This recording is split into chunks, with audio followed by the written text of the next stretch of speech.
I'm Jane Means, gift wrapping style expert for WHSmith. I've prepared my paper and I need enough to go around the box with a small overlap. I've also turned under one of the edges in case your scissor cutting isn't perfect.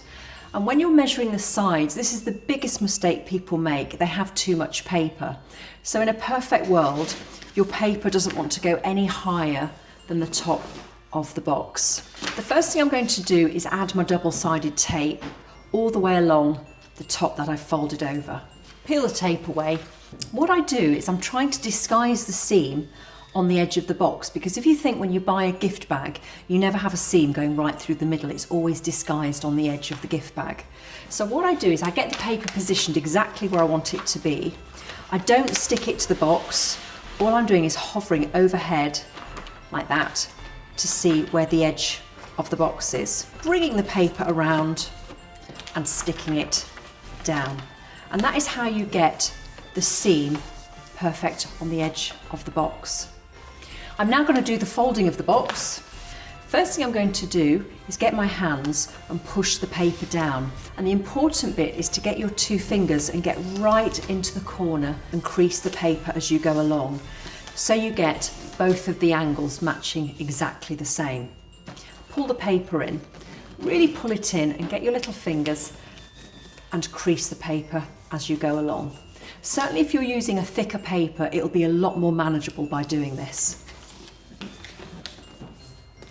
A great little trick when you're finishing the sides is to bring the paper up and you'll see the letter V at each side. And what I do is fold the paper out first, I use the line and then fold the paper under. So I'm folding it out first of all. I'm then using that line there to fold the paper under. And then hopefully you should get it matching perfectly with those two letter V's. I'm then going to secure it with my double-sided tape and repeat the other side. And now to the fun part, the accessorising, which is my favourite bit. And I love these collections where you can pick and choose the various embellishments. I'm going to be using some paper trim. What I'm going to do is go around the box. I'm not randomly cutting the amount just yet. I'm going to measure what I want. So I'm going to go round a couple of times with my trim. And then I'm going to do the same the other way. And I'm using that as a measurement to measure the other end. So I'm just going to secure these at the moment and give them a tie. What I'm going to do is slightly tease all of the ends to give that volume effect. I love to mix and match, so I'm going to actually use the craft variation as well. And what I'm going to be doing is unraveling both ends, get them together in your hands, and I'm just going to go round and round. I've got a collection of circles. I'm going to do a pinch in the centre and then I'm going to tie those on into the centre.